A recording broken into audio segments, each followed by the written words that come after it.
ವಿಧಾನಸಭೆ ಮತ್ತು ವಿಧಾನ ಪರಿಷತ್ತಿನಲ್ಲಿ ವಿಧಾನಮಂಡಲದಲ್ಲಿ ಅಧಿವೇಶನ ನಡೆಸಲು ಬಿಡದೆ ಪ್ರತಿಪಕ್ಷ ಇವತ್ತು ಜನಸಾಮಾನ್ಯರ ಟ್ಯಾಕ್ಸ್ನ ದುಡ್ಡನ್ನು ಮತ್ತು ಸದನದ ಸಮಯವನ್ನು ವ್ಯರ್ಥ ಮಾಡಿ ರಾಜ್ಯದ ಜನಸಾಮಾನ್ಯರಿಗೆ ಸಾಮಾಜಿಕ ವಂಚನೆ ಇವತ್ತು ಮಾಡ್ತಾ ಇದೆ ಅಂತ ಹೇಳಲಿಕ್ಕೆ ನಾನು ಇವತ್ತು ಬಯಸ್ತೇನೆ. ವಿಧಾನಸಭೆ ಅಧಿವೇಶನ ಮತ್ತು ವಿಧಾನ ಸಭಾಂಗಣ ಅದು ಜನರ ಸಮಸ್ಯೆಯನ್ನು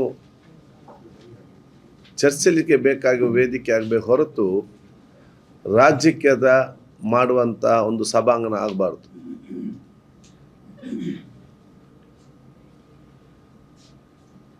ಇದೊಂದು ಮಹತ್ವವಾದ ಒಂದು ಅಧಿವೇಶನ ಅಂತ ನಾವು ಯಾವಾಗಲೂ ಕೂಡ ಹೇಳ್ತಾ ಇರ್ತೇವೆ.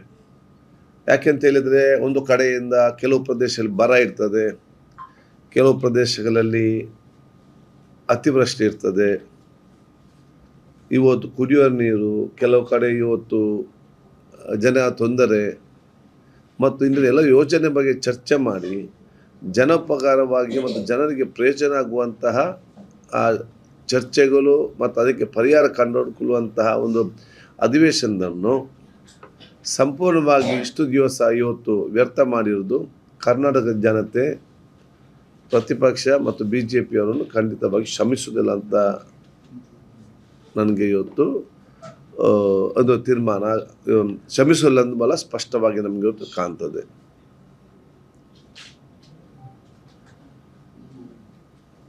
ರಾಜ್ಯಕ್ಕೆ ಮಾಡಲಿ, ಅದು ರಾಜಕಾರಣ ಆಗಬೇಕು ಹೊರತು ಇಲ್ಲಿ ರಾಜ್ಯಕ್ಕೆ ಆಗುವ ವಿಚಾರ ಇವತ್ತು ಆಗಬಾರ್ದು. ಕೇವಲ ಅಧಿವೇಶನ ಅಡ್ಡಿಪಡಿಸಬೇಕೆಂಬಲೇ ಉದ್ದೇಶದಿಂದ ಅಧಿವೇಶನ ನಡೆಸಲೇಬಾರ್ದು. 1 ಪಾಯಿಂಟ್ ಪ್ರೋಗ್ರಾಮ್ ಇಂಟೆನ್ಷನ್ ಅಷ್ಟು.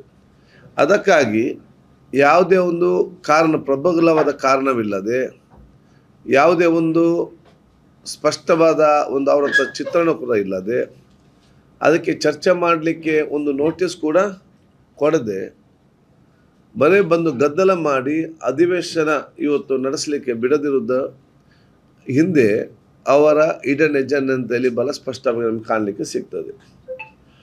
ಇದರ ಬಗ್ಗೆ ನೈಜವಾದ ಅವ್ರಿಗೆ ಏನಾದರೂ ಆ ಒಂದು ಕಳಕಳಿ ಇದ್ದರೆ ಅದರ ಬಗ್ಗೆ ನೋಟಿಸ್ ಕೊಟ್ಟು ಚರ್ಚೆಗೆ ತಕ್ಕೊಂಡು ಯಾಕೆ ನಾವು ಕೊಡಬಾರ್ದಿತ್ತು, ಯಾಕೆ ನಾವು ಅಲ್ಲಿ ಮಂತ್ರಿ ಕೊಟ್ಟದ್ದು ಸರಿಯಲ್ಲ ಅಂತೇಳಿ ಅವ್ರಿಗೆ ಹೇಳುವಂಥ ಎಲ್ಲ ಅವಕಾಶಗಳಿತ್ತು. ಜನರು ಕೂಡ ಅದನ್ನು ಕೇಳ್ತಾ ಇದ್ರು.